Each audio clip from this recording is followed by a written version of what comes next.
حدیث پاک میں آیا ہے کہ جب کوئی آدمی بیمار ہو جائے تو اس کو چاہیے کہ وہ پڑھ لے لا الہ الا انت سبحانک انی کنت من الظالمین۔ اس کو آیت کریمہ بھی کہتے ہیں۔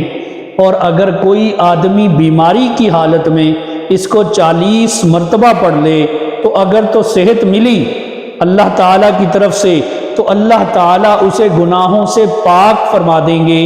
اور اگر اسی بیماری کی حالت میں وہ اپنی جان آفرین کے سپرد کر گیا تو قیامت والے دن شہداء کی قطار میں کھڑا ہوگا۔ اسی طرح حدیث میں آیا ہے کہ جب تم عیادت کرنے کے لیے کسی مریض کے پاس جاؤ تو اس سے اپنے لیے دعا ضرور کروایا کرو، کیونکہ مرض کی حالت میں جب وہ مریض اللہ رب العزت سے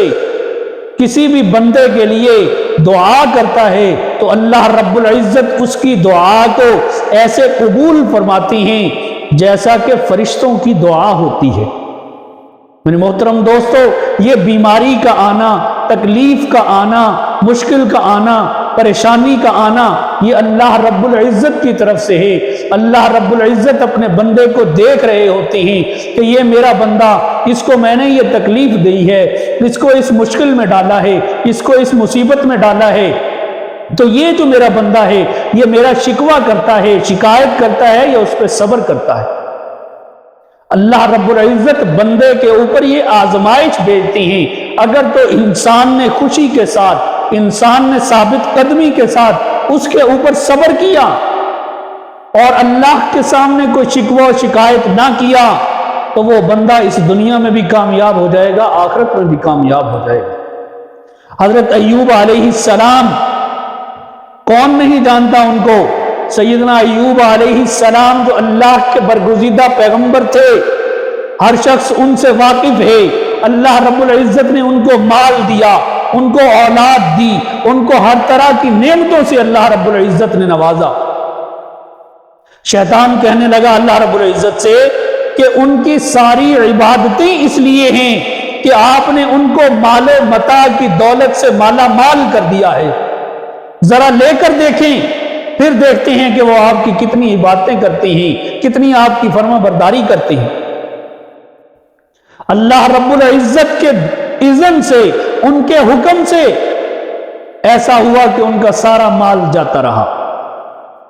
پھر کہنے لگا کہ مال گیا ہے، ان کے پاس اولاد تو ہے، تو اللہ رب العزت نے ایسی بیماری لگائی کہ ان کی آنکھوں کے سامنے ان کی ساری اولاد فوت ہو گئی۔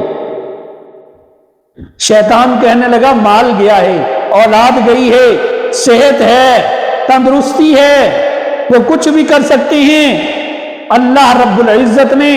ان کے جسم پر چیچک کے دانے نکال دیے، حتیٰ کہ ان کی زبان اور آنکھوں کے سوا پورا جسم ان دانوں سے بھر گیا۔ ان کے زخموں کے اندر، یعنی زخم ان کے اتنے بڑے بڑے ہو گئے جیسے اندر گڑے بن جاتی ہیں، ہر وقت خون رستا رہتا تھا۔ اور پھر یہاں تک بس نہیں، ان کے زخموں کے اندر کیڑے پڑ گئے، اور وہ اللہ رب العزت کے ایسے برگزیدہ صابر پیغمبر تھے کہ اگر کوئی کیڑا ان کے زخم سے نیچے گر جاتا تو وہ اس کیڑے کو اٹھاتے اور اٹھا کر اسی جگہ پہ رکھ دیتے اور اسے کہتے کہ تجھے اللہ نے یہ غذا دی ہے، تو کیوں نیچے جاتا ہے، اس کو چھوڑ کر کہاں جاتا ہے؟ جب اللہ نے تجھے یہاں پہ بھیجا ہے تو تیری غذا کا یہاں سبب بنایا ہے، تو نیچے تو کیوں جاتا ہے، تیرا کیا کام ہے نیچے؟ دیکھیں وہ اللہ رب العزت کے کیسے پیغمبر تھے۔ مفسرین نے لکھا ہے کہ اسی بیماری میں 18 سال گزر گئے۔ ہر دن اللہ رب العزت کی طرف سے ان کے صبر کی وجہ سے ان کے درجات بلند کیے جاتے تھے۔ زبان سے شکوہ و شکایت نہیں کی، ان کی زبان سے کبھی کوئی بات شکوہ و شکایت والی نہیں نکلی، حتیٰ کہ جسم زخموں سے بھر گیا، اس کے اندر کیڑے پڑ گئے، لیکن پھر بھی اپنی زبان سے اللہ کے سامنے کوئی شکوہ اور شکایت نہیں کی۔ 18 سال گزرے، اللہ رب العزت کے ایسے مقرب بندے اتنی آزمائشوں میں کہ ان کی زبان سے کبھی کوئی بے صبری کا لفظ نہیں نکلا، نہ شکری کا لفظ نہیں نکلا۔ شیطان پریشان ہو گیا، سر پکڑ کے بیٹھ جاتا ہے کہ میں کیا کروں اس بندے کا، یہ بندہ تو اس ذات کا شکوہ و شکایت کرتا ہی نہیں ہے۔ اس کے جو چیلے تھے وہ اس سے کہنے لگے کہ گرو جی آپ پریشان کیوں ہوتے ہیں، اس کے اوپر بھی وہی گر آزمائیے جو اس کے جد امجد پہ گر آزمایا تھا۔ چنانچہ شیطان کو وہ بات سمجھ میں آئی اور ایک حکیم کی شکل میں، ایک طبیب کی شکل میں ان کی بیوی کے پاس آیا اور آ کر اس سے کہنے لگا کہ دیکھو میں تمہیں ایک بات بتانے کے لیے آیا ہوں، تمہارے میاں کو صحت ہو جائے گی۔ وہ خوش ہوئی، ہر بیوی چاہتی ہے کہ اس کا میاں صحت مند ہو، اس کا شوہر تندرست ہو، اس کے شوہر کو کوئی بیماری نہ لگے۔ تو وہ کہنے لگا کہ اس کا میرے پاس علاج موجود ہے، مگر ہمارے ہاں یہ دستور ہے کہ جیسے تم عرش کے خدا کو سجدہ کرتی ہو ایسے ہی ایک سجدہ مجھے کرو تو میں تمہیں اس بیماری کا حل بتا دوں گا، تیرا شوہر صحت مند ہو جائے گا۔ بیوی نے یہ سنا تو خاموش ہو گئی، کہنے لگی کہ میں اپنے شوہر کے پاس جاؤں گی، ان کو بتاؤں گی، اگر انہوں نے اجازت دی تو پھر میں ایسا کر سکتی ہوں، ویسے نہیں کروں گی۔ چنانچہ وہ بیوی حضرت ایوب علیہ السلام کے پاس آئی اور آ کر اپنے شوہر سے کیا کہتی ہیں کہ ایسے ایسے ایک بندہ میرے پاس آیا ہے، وہ طبیب ہے، بڑا ماہر ہے، علاج اس کے پاس بہت ہیں، وہ کہتا ہے میں اس کی بیماری بھی ٹھیک کر دوں گا، اس کا علاج میرے پاس ہے، لیکن اس نے شرط یہ رکھی ہے۔ تو سیدنا ایوب علیہ السلام اس کی بات سنتے ہی غصے میں آ گئے اور بیوی کو ڈانٹا اور اس سے کہا کہ تمہیں نہیں پتا کہ وہ شیطان مردود ہے، تم نے اسی وقت اسے کیوں نہیں کہا کہ تو شیطان ہے، تو مردود ہے، میں تجھے سجدہ نہیں کر سکتی، تو اللہ کی نافرمانی کرنے چلی ہے، اب اللہ نے اگر مجھے صحت دی تو میں تجھے 100 کوڑے لگاؤں گا۔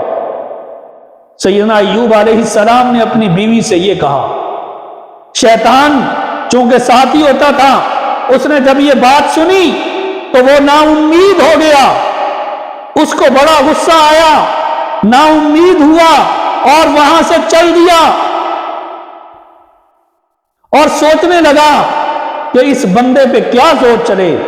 اس کو میں کیسے ورگلاؤں۔ بالآخر وہ کہتا ہے کہ 2-4 سال گزریں گے تو اس کی عقل ٹھکانے آ جائے گی اور خود ہی یہ بات ماننے پہ مجبور ہو جائے گا، اسی بیماری سے پریشان ہو جائے گا تو بات مانے گا۔ ایک دن اس نے کیا سنا کہ حضرت ایوب علیہ السلام اللہ رب العزت سے دعا مانگ رہے ہیں، اے اللہ میری زندگی کا جو وقت گزرا ہے وہ تو گزر گیا، جب بیماری اور غم تیری طرف سے ہے تو اگر مجھے 100 سال کی تو مجھے زندگی دے دے اور 100 سال تو مجھے اسی بیماری کی حالت میں رکھے تو میں تجھے کبھی فراموش نہیں کروں گا، میں کبھی تیرا شکوہ نہیں کروں گا، میں تو اس پہ صبر کروں گا۔ جب شیطان نے یہ سنا تو کہنے لگا کہ واقعی یہ اللہ رب العزت کے مقرب پیغمبر ہیں، مقرب بندے ہیں، جو اللہ کا مقرب بندہ ہوتا ہے اس پہ میرا زور نہیں چلتا۔ میرے محترم دوستو، اللہ رب العزت نے پھر اپنے اس پیارے نبی حضرت ایوب علیہ السلام کو صحت دی۔ بیماری کی حالت میں اپنی بیوی سے کہا تھا کہ اگر میں صحت مند ہو گیا تو میں تجھے 100 کوڑے لگاؤں گا۔ اب وہ بات بھی پوری کرنی ہے، بیوی نے خدمت بھی بہت کی ہے، اللہ رب العزت کو اس کی بیوی پر رحم آیا اور حضرت ایوب علیہ السلام سے کہا کہ اے ایوب تم درخت کی چھوٹی چھوٹی بریک بریک ٹہنیاں لو،